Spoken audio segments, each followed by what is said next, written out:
Bueno,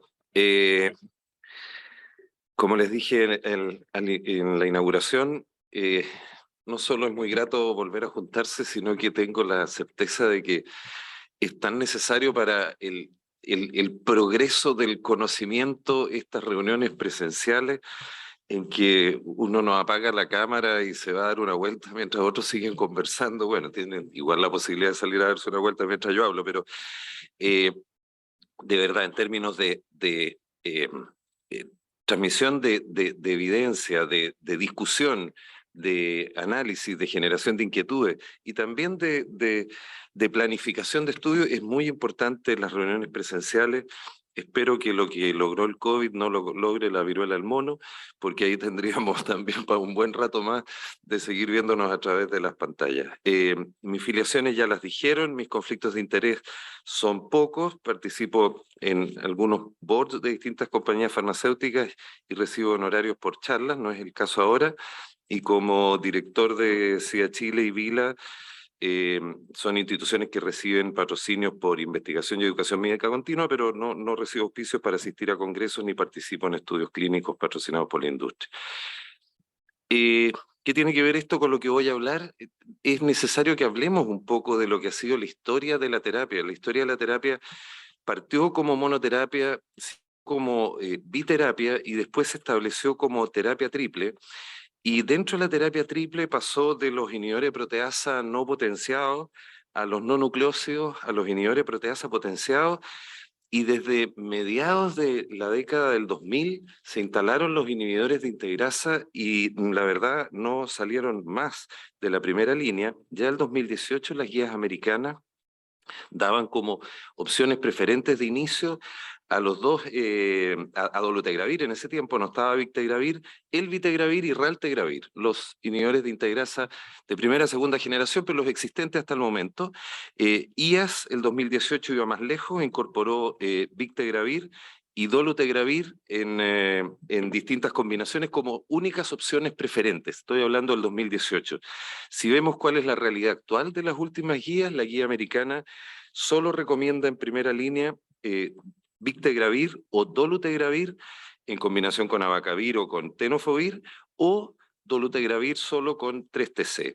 Las guías europeas, que siempre son un poco más amplias por la heterogeneidad de los países que componen Europa, incluye los mismos esquemas, pero mantiene raltegravir como opción de primera línea y también agrega el único no miembro de los inhibidores de integrasa, que es un no nucleócido, que es la doravirina, como opción de primera línea. Ese es el escenario actual de las recomendaciones internacionales. ¿Y por qué se han posicionado de esta manera los inhibidores de integrasa? Sin duda por su eficacia. Todos los estudios en primera línea en pacientes naïve muestran una altísima eficacia de los inhibidores de integrasa. Por la seguridad, tienen baja incidencia de efectos adversos en los distintos estudios de efectos adversos que lleven a la descontinuación del tratamiento, y especialmente los de segunda generación, como ustedes ven acá abajo, porque no seleccionan en pacientes naïve eh, resistencia, incluso en los casos que muestran, como decía la doctora Porteiro, cargas virales por sobre las 50 copias, que en todo caso es un porcentaje bastante bajo de los pacientes. ¿Qué nos muestra el CROI? Porque la única prueba que probablemente le faltaba consolidar a los inhibidores de integrasa era la durabilidad, y la durabilidad se dejó en manifiesto en el CROI, en que se presentaron los resultados a 5 años de los estudios 1489 y 1490 que comparan dolutegravir con victegravir en pacientes naïve, en combinación con TAF en uno de ellos y con TAF versus abacavir en el otro. 240 semanas son los resultados. En estudios clínicos, 240 semanas equivale a 5 años, que no es así porque son años de 48 semanas en los estudios. Y vean ustedes, en la línea de arriba está que los pacientes que se pierden, los pacientes que no llegan, los missing, se censuran. Y en la línea de abajo es que los missing, los que no llegan, se consideran falla. Si nosotros los pacientes que se pierden o que no llegan al control no los consideramos, la eficacia a 5 años es del 97 y del 99%.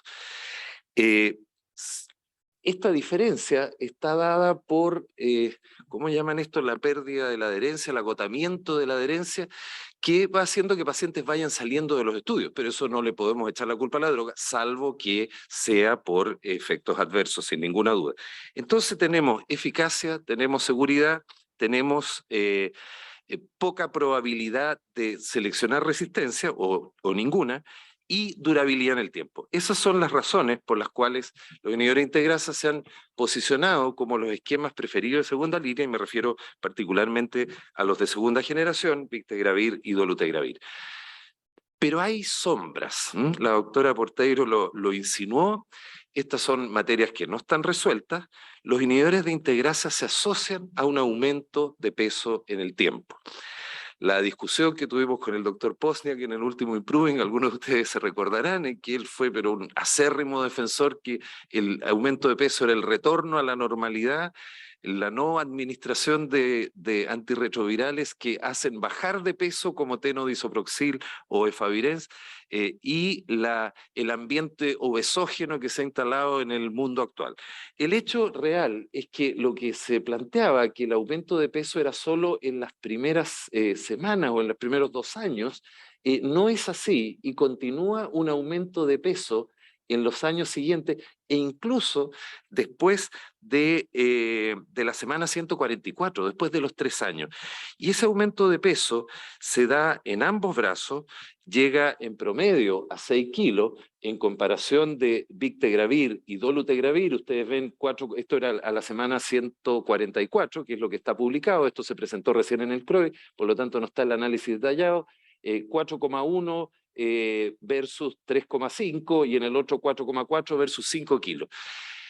Eso ocurre. ¿Qué implicancias tiene? Tiene implicancias estéticas. La doctora contó muchas experiencias personales, yo también. Yo tengo pacientes que han venido y me han dicho: Erika está por acá, ella es testigo, es la químico que trabaja con nosotros, doctora, aquí le devuelvo sus pastillas, yo no tomo más esto que me ha hecho engordar. Tenemos casos en que han engordado 20 kilos. ¿Qué impacto tiene en los lípidos? Esto es bien interesante. Hay un impacto a los 5 años que se traduce en un aumento en promedio para ambos de alrededor de 20 miligramos por decilitro de colesterol LDL y de 20 miligramos por decilitro en los triglicéridos. Sin embargo, el gran temor respecto de la osteoporosis con el uso de tenofovir, tanto asociado a Victegravir como a Dolutegravir, en este caso, por cierto, era TAF, se vio un descenso inicial, pero una recuperación bastante interesante hacia el final, y no fue tan importante la desmineralización ósea a 5 años. Esto está empezando a ser un tema. Este es el estudio RESPOND que se presentó en el CROI del año 2021 y que vio el riesgo cardiovascular en pacientes que iniciaban inhibidores de integrasa durante los primeros 36 meses, fue lo que se reportó en el CROI, y esto causó alarma, y es que los pacientes que recibían inhibidores de integrasa tenían 2,5 veces más eventos cardiovasculares que los pacientes que recibían esquemas basados no en inhibidores de integrasa en los primeros 6 meses.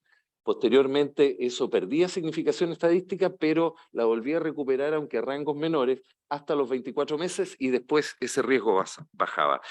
Este RESPOND acaba de ser publicado en el Lancet, ahora en julio, el 1 de julio, y estas cifras se atenuaron un poco. Este 2,5 se transformó en un 1,85, con un seguimiento a 6 años, un número bien significativo de pacientes, y con una tasa de eventos de 8,4 versus 4,1 en los que no recibían inhibidores de integrasa, y con una P estadísticamente significativa. Por lo tanto, existen algunas sombras. Las guías americanas, esto es reciente, por eso aparece en amarillo, insisten en que la iniciación de inhibidores de integrasa, especialmente Victegravir y Dolutegravir, se ha asociado con una ganancia de peso que puede en parte corresponder al retorno a la normalidad, que esa ganancia de peso es mayor cuando van con TAF que con tenodisoproxil, no porque el TAF les agregue, sino que porque el disoproxil les quita ganancia de peso, y que, por cierto, es más en afroamericanos y en mujeres.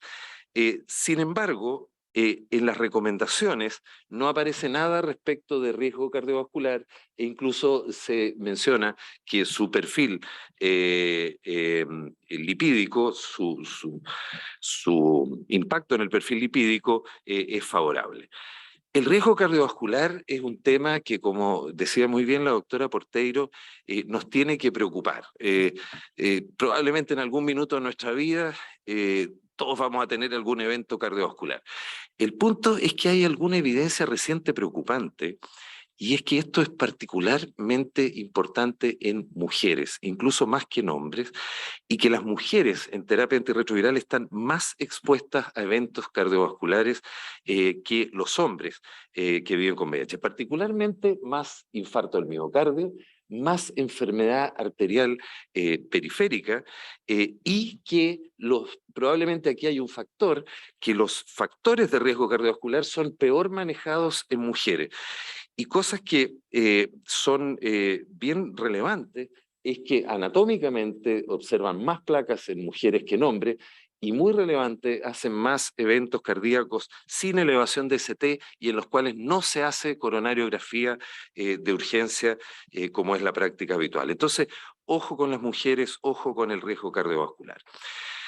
¿Qué está pasando en Latinoamérica? Ya voy a entrar al switch, esta es la introducción, el contexto. Bueno, en Latinoamérica nosotros estábamos lejos de estas disquisiciones, los inhibidores de integrasa no eran una realidad. Hace muy poquito el taller latinoamericano publicó en el International Journal of Infectious Disease la evolución de las terapias antirretrovirales en Latinoamérica y lo que se observaba es que en términos del backbone, entre el 2013 y el 2017, muchos países habían aumentado significativamente su uso de tenofovir, ¿a expensas de qué? De sidobudina, que era lo que se usaba en muchos países. Otros países ya estaban en tenofovir, y fíjense, este país que aparece acá, que tiene como un 50% de uso de tenofovir en terapias de primera línea, ese es Chile. ¿Por qué solo el 50%? ¿Porque siguió usando sidobudina? No, porque en Chile siempre se ha usado mucho abacavir. Y respecto a la tercera droga, hasta el año 2017 los países de la región seguían iniciando terapia principalmente con efavirenz. Y el único país que había disminuido sustancialmente su uso de efavirenz como primera línea era precisamente Chile, porque los inhibidores de integrasa en primera línea partieron antes en nuestro país.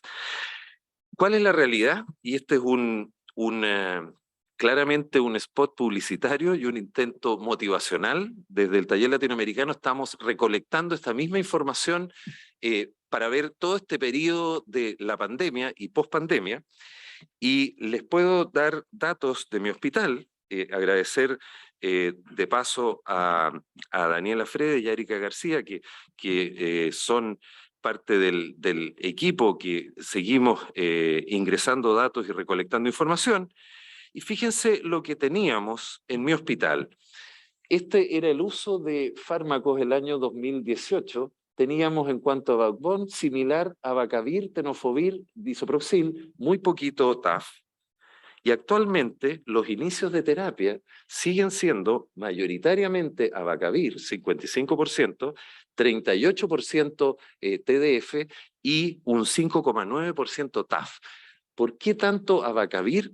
Porque en el año 2021 todavía el TLD no estaba disponible en muchos centros. Entonces, para iniciar dolutegravir, había que hacerlo en la coformulación con abacavir y 3TC.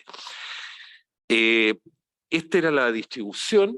Yo siempre he sido un gran defensor de la individualización de la terapia, ustedes lo saben, y nuestros pacientes estaban con no nucleócidos, con inhibidores de proteasa, pero mayoritariamente con inhibidores de integrasa. En azul oscuro ven el dolutegravir, este es raltegravir, este es elvitegravir, el 2018. Y esta es la realidad actual de los pacientes que comienzan terapia en mi hospital, y el 89,5% inicia terapia con dolutegravir. Hay un 5,8% que inicia terapia con elvitegravir y un 1% con raltegravir. Y este pequeño porcentaje que ven ustedes acá, de 3,7%, son no nucleócidos, principalmente rilpivirina, 0 efavirenz, y algunos pacientes con doravirina en un estudio clínico en el que el centro está participando. Por lo tanto, yo diría que del escenario que les mostré hasta el 2017, por lo menos en nuestros países, claramente en Chile, ya pasamos a lo que en otras partes ya se había pasado, que eran los inhibidores de integrasa. Entonces, la pregunta es, si ya estamos en esto, ¿cuándo hacer switch? Que es lo que me preguntan. Son pacientes que están exitosos. ¿Cómo, cuándo, cómo y en qué circunstancias hacer el switch? ¿Qué dicen las guías? Dicen que el switch es recomendable cuando hubo optimización de la terapia. Yo prefiero que hablemos de optimización, porque hacer un cambio por el cambio, la verdad es que hay bastantes experiencias negativas con eso de cambiar por cambiar, pero si vamos a optimizar, eso sí tiene sentido. Uno es si queremos simplificar. Está con un esquema complejo en términos de números de dosis, de número de tabletas, lo que no siempre es un problema. Hay pacientes que dicen, doctor, si yo igual me tomo en la mañana no sé qué cosa para la presión, en la noche un hipolipemiante, yo estoy súper bien, no tengo problema en tomar en la mañana y en la tarde. Y también sé de doctores que dicen, no, pero ¿cómo así? Tomando tanta pastilla, tiene que tomar una sola. ¿Por qué? Si el paciente está bien, es una posibilidad que siga con su esquema. Esto sí es muy relevante para mejorar tolerancia. Yo creo que la doctora Porteiro, yo no tengo tantos años como ella, o quizá un poco más en términos del paciente con VIH, se acordará cuando el paciente llegaba con un baldecito a verlo a uno para los vómitos que tenía y uno le decía, lo tienes que aguantar porque si no te vas a morir. Bueno, eso era así, para los más jóvenes le digo, eso era realmente así. Y cuando uno estaba en reuniones con ONG, uno veía a los pacientes con la botella de agua y a cierto momento se tomaban los 2 Crixivan y la botella de agua. Bueno, eso ya no es aceptable. Si un paciente dice, no, sabe doctor, sí, en realidad yo en la mañana me levanto y estoy un poco mareado, me cuesta como enchufarme, ¿y qué está tomando efavirenz? Suficiente para plantear el cambio. O, como muy bien decía la doctora, para prevenir una toxicidad que es predecible. Este paciente va a desarrollar una toxicidad, prefiero evitarla anticipadamente. El tema de las interacciones farmacológicas. Cuando ya se producen, o antes que se produzcan, el paciente que a veces en una segunda o tercera consulta dice, no, sí, yo de repente cuando tengo jaqueca me tomo un ergotamínico. ¿Y qué está tomando? Covicistat. Fuera. Existe la posibilidad de que eso genere un ergotismo severo. O en circunstancias como vamos a ver, desarrolla una tuberculosis y sabemos que el esquema que tiene va a generar interacciones, o un cáncer, o antes la hepatitis C, que también nos generaba muchos cambios de terapia. Cuando hay mucha restricción en términos de que tiene que ser acompañado con comidas y eso le complica al paciente, cuando hay embarazo, muchas veces, o hay plan de embarazo, reducir costos, eso se lo dejo al ministerio, yo creo que no es una buena opción. En España esto se hizo y hay muchas publicaciones, incluso de monoterapias con IP para reducir costos en términos de switch. Y voy a dejar para el final las drogas inyectables de largo plazo que también pueden ser una opción. ¿Cuáles son las consideraciones para hacer un switch de terapia? Las mismas que uno tiene que tener para iniciar una terapia, con la única salvedad que el CD4 y la carga viral que tenía el paciente cuando empezó la primera terapia ya no importan. Si el paciente partió con 1 millón de copias y con 0 CD4, si ya está con un CD, o sea, ya está indetectable, ¿no es cierto? Y ha ido subiendo su CD4, ese antecedente no hace diferencias en términos de que se pueden usar las drogas que uno no usaría en un paciente con esas características, sí se pueden usar ahora en switch. La pegadura ya está hecha, por decirlo de alguna manera. Tolerancia o toxicidad. No me voy a referir a todas las instancias de tolerancia o toxicidad, pero sí a una situación que es bastante compleja y que se refiere a los pacientes con manifestaciones neuropsiquiátricas. Aquí tenemos que hay varios regímenes que se han considerado que deben ser evitados cuando un paciente tiene patología psiquiátrica, principalmente efavirenz y también rilpivirina, que se han asociado con exacerbación de síntomas psiquiátricos e incluso suicidalidad. Los inhibidores de integrasa se han asociado a eventos adversos neuropsiquiátricos, hay que decirlo, más neuro que psiquiátricos, pero en algunos estudios y en algunos reportes de casos sí hay acentuación de síntomas psiquiátricos. Por lo tanto, la recomendación actual es que los inhibidores de integrasa deben ser usados estrechamente monitorizados en pacientes que tienen patología psiquiátrica. De hecho, el estudio que les mencionaba, la suma del 1489 y el 1490, cuando se publicaron las 144 semanas, muestran que en ambos el insomnio se dio en un 9%, la cefalea en un porcentaje importante, 18 y 16%, y la cefalea relacionada a la droga del estudio, el 4 o 5%. Por lo tanto, si un paciente empezó, ustedes le hicieron switch a dolutegravir o a evictegravir y el paciente dice que estoy con cefalea, yo no sufría dolor de cabeza, ahora tengo dolor de cabeza, sí puede ser el fármaco porque eso se ha asociado. La recomendación que les decía, que los inhibidores de integrasa deben ser usados con un monitoreo estrecho en los pacientes con patología psiquiátrica. Simplificación. Es válido, sobre todo si el paciente manifiesta su deseo de simplificar la terapia. Tenemos 12, que en realidad son 13 formulaciones de Single Tablet Regimen, con inhibidores de integrasa. Tenemos Victegravir, tenemos Dolutegravir con Abacavir 3TC y solo con 3TC. Tenemos las dos combinaciones del Vitegravir con Tenofovir, Disoproxil y con TAF. Y tenemos en Chile el TLD, que no está en esta lista, pero que sí en Chile está disponible.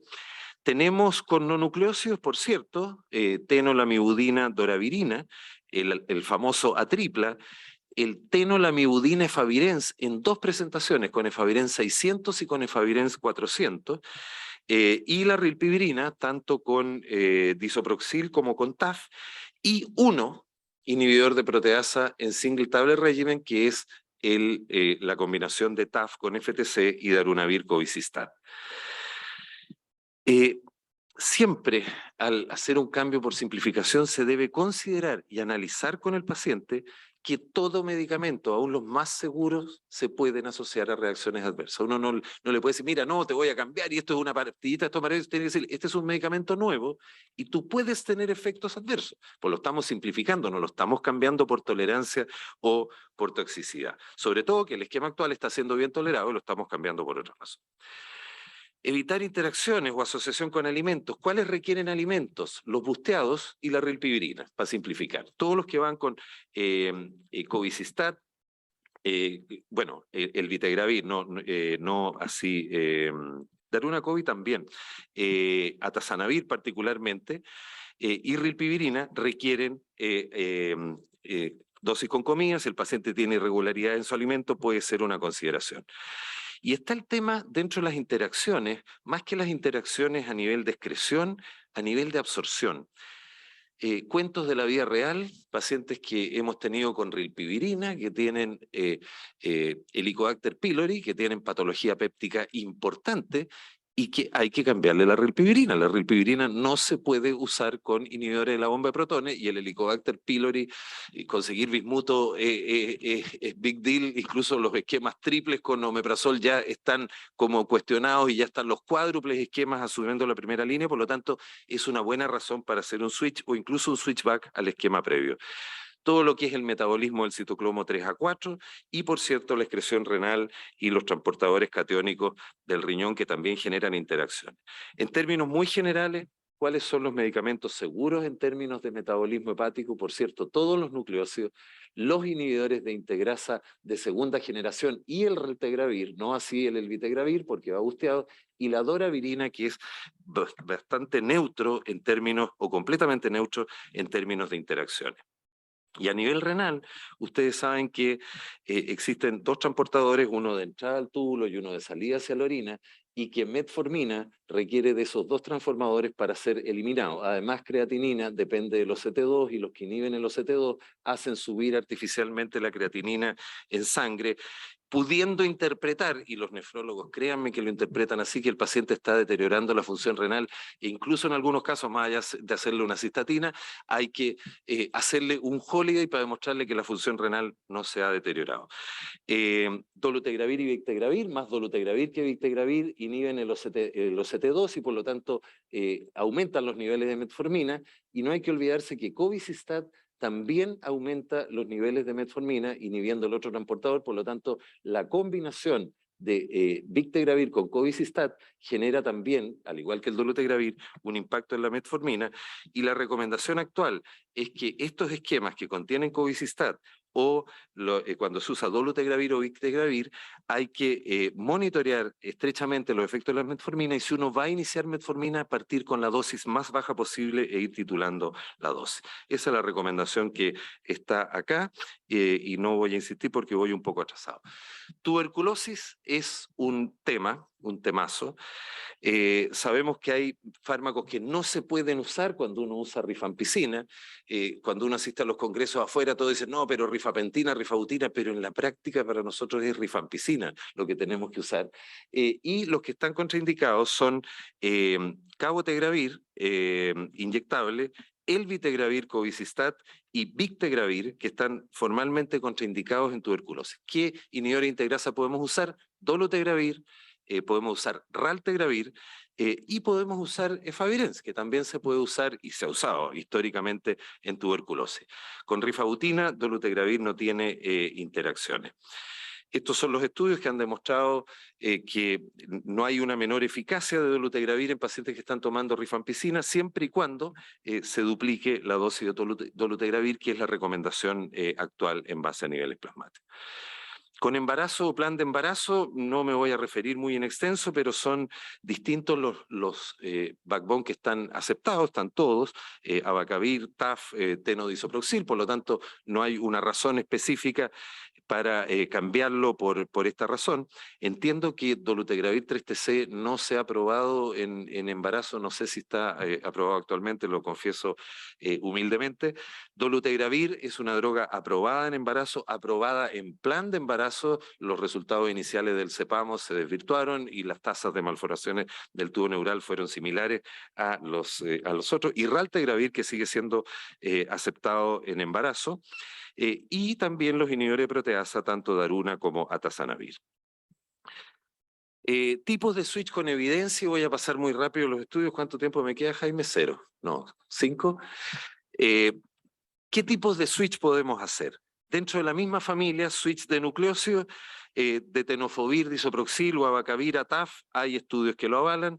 Dentro de la familia de los integrasas, de Raltegravir, tanto a Dolutegravir como a Bictegravir, de Dolutegravir o Elvitegravir a Bictegravir, hay estudios. De no nucleócidos, de Efavirenz a rilpivirina o doravirina, hay estudios que avalan esos switch. Y entre familias, desde cualquier familia, proteasas busteados, no nucleócidos a inhibidores de integrasa, y desde proteasas busteados a no nucleócidos también. Y respecto de switch a menos antirretrovirales, lo vamos a ver un par de minutos más, pero está súper demostrado el switch a inhibidores de proteasa, darunavir particularmente, también antiguamente lopinavir con 3TC, a Dolutegravir con rilpivirina o cabo-rilpi, Dolutegravir 3TC, e incluso de Dolutegravir, darunavir, el estudio Dualis. Este es el switch a doravirina. Ustedes ven, esto llega a ser aburrido porque cuando ven, no vean el éxito porque eso depende también de los que se pierden, pero vean las tasas de falla, prácticamente no hay falla cuando se hace switch. Esto sí es importante, cuando hacen switch a doravirina, la caída de los niveles lipídicos es muy importante. Doravirina es muy amigable metabólicamente, por lo tanto es una muy buena opción. Lo mismo pasa con rilpivirina, si ustedes cambian y manteniendo el disoproxil, porque no es gracia que yo lo pase de TAF a disoproxil y le caigan los lípidos, sabemos que eso es así, pero acá es manteniendo el mismo backbone, y miren la caída de lípidos muy importante por pasar de Efavirenz a rilpivirina. Cuando hacen switch entre Dolutegravir y Bictegravir, la verdad es que no pasa nada, no hay falla, no hay modificaciones en el perfil lipídico. Y pasemos entonces a reducir el número de fármacos, y aquí me ayudó mucho la doctora Porteiro, porque habló de la mayoría de los estudios. Lo único que les quiero decir es que hay distintas opciones. No es solo dolutegravir 3TC. Por ejemplo, darunavir 3TC en pacientes naive. Hay estudios, claro, el estudio Andes que hizo el doctor Kahn. En mantención, el estudio dual, no se olviden del Gardel, que era con lopinavir 3TC y que también demostró altísima eficacia. Darunavir dolo, lo que les decía, el duali, es limitada la evidencia, pero hay que considerarlo una opción. Lo que mencionaba la doctora, el Gemini, el tango y salsa en switch, el Gemini en inicio para dolo 3TC, dolu rilpi, el SWORD, que tiene sus bemoles, cabo rilpi, el Atlas, el FRER y el Late 2, y estos otros que podrían ser a futuro, islatravir, doravirina y lenacapavir con TAF o con victegravir. ¿Para qué pasar a 2 drogas? Esto ya está dicho, porque no queremos la tercera en algunos casos. Por ejemplo, abacavir, ustedes saben que hay estudios que dicen que no hay aumento del riesgo cardiovascular, hay otros que dicen que hay aumento del riesgo cardiovascular. Esta es una lista de estudios. Lo que dice actualmente las guías al respecto es que el abacavir se ha asociado a enfermedad cardiovascular y a eventos cardíacos, pero no en todos los estudios, y en los estudios ACTG, en el resumen de los ACTG, no demostró ese riesgo. Pero si ustedes no se sienten cómodos con dejarle abacavir a un paciente que ha tenido un infarto previo, y yo lo entiendo, bueno, pueden no usarlo. Respecto de tenofovir, y esto es importante, quiero hacer este punto, la recomendación es que si el clearance es menor de 60, trate de evitar el tenofovir disoproxil. No significa que no se puede usar, pero la recomendación es trate de evitarlo. Si es más de 30, puede usar TAF. Y también puede usar 3TC en dosis estándar, esa va a ser otra discusión, no lo quise incorporar acá. Puede usar TAF o puede usar el 3TC solo. La verdad es que están estas recomendaciones que ustedes las conocen, que es entre 30 y 50, dar el tenofovir cada 48, si no darlo cada 96. Ya cuando está en diálisis pueden dar un tenofovir a la semana porque ahí ya no hay nada más que salvar, los huesos probablemente. Pero la verdad es que no es buena idea si el clearance es bajo. Estos son algunos estudios, el Dual, buenos resultados, el Dualis de Daruna dolutegravir, el Gemini ya lo mostró la doctora, estos resultados ustedes los vieron, nada de falla, menos blips incluso en los pacientes que estaban con 2 drogas que en los pacientes que estaban con 3 drogas. El tango, a mí me encanta pelearme con el doctor Herrera, es uno de mis deportes favoritos. El tango fue un estudio súper elitista. Eligieron unos poquitos países, todos súper desarrollados, todos los pacientes bien educaditos, con todos tomando TAF, todos bien portados. La verdad es que dio muy buenos resultados, lo cual era esperable, no falló prácticamente nadie. Esto era en switch, entre paréntesis. Entonces se proletizaron. Hicieron el estudio SALSA, que incluyó 14 países, 4 continentes, más pacientes. Se pusieron inclusivos porque incluyeron un 40% de mujeres que antes no estaban incluidos, o sea, está a tono con los tiempos. Y además no era necesario que estuvieran tomando TAF, exclusivamente podían estar tomando disoproxil. Los resultados, lo mismo, anduvo súper bien en términos de eficacia. Pero acá, como a muchos pacientes se les sacó el tenofovir disoproxil, en los otros se les había sacado el TAF.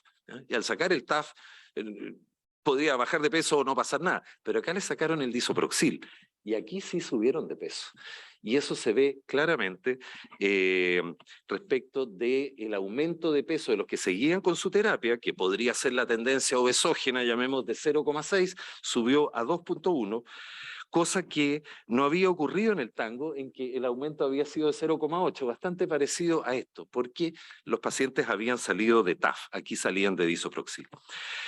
Los SWORD, dolutegravir, rilpivirina en switch, la verdad es que estos estudios a mí me preocupan básicamente por esto.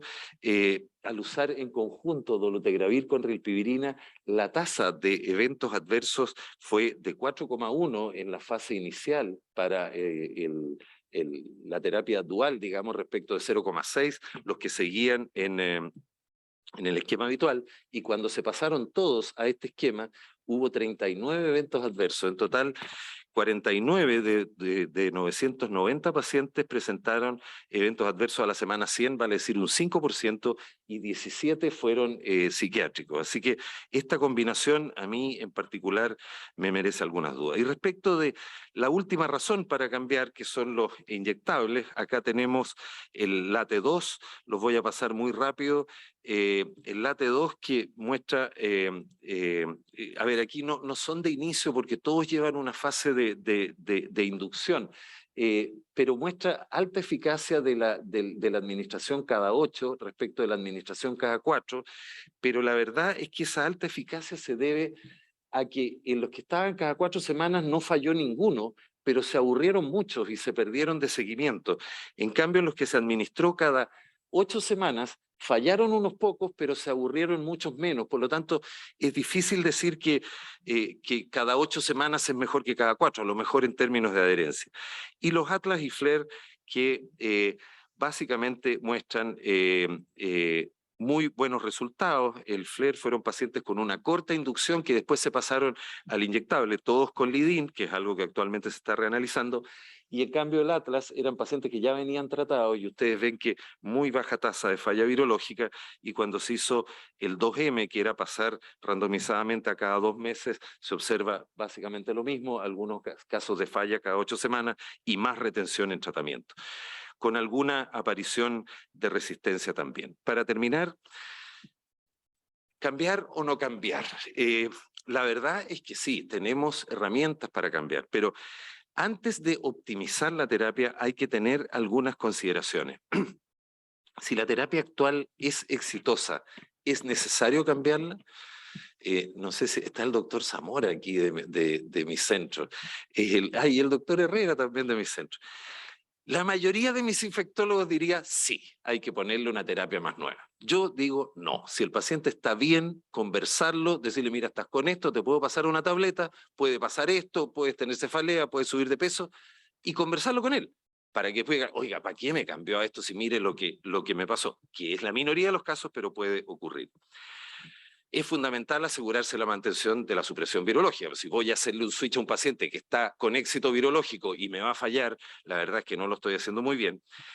Si hay intolerancia o hay toxicidad o hay razones para pensar que ese paciente puede tener toxicidad o interacciones farmacológicas, hay que hacerlo. Pero siempre, siempre, coincido plenamente con lo que dijo la doctora Norma, revisar toda la historia de terapias previas. No decir, mira, este paciente está tomando esto y lo voy a cambiar a esto. A ver, revisemos desde la primera terapia que recibió. Y de repente se van a encontrar, fíjese que recibió AZT3TC en el año 94. A ver, veamos bien si falló, ver si hubo falla en cada una de las terapias que recibió.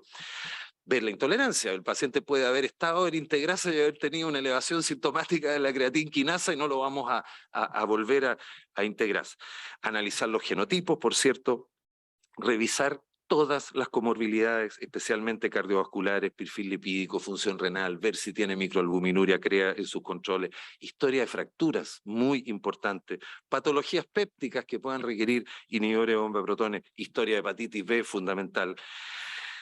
Evaluar la adherencia, porque como bien se decía, hay medicamentos que son más compatibles con baja adherencia que otros, el potencial de embarazo, el HLA-B5701, y si no lo ha hecho hacerlo, y los medicamentos concomitantes. Si todas esas condiciones se dan, y si estamos seguros que el paciente va a estar mejor con la terapia a la que lo vamos a cambiar que con la que está actualmente, la optimización de la terapia sin duda que es el camino. Gracias.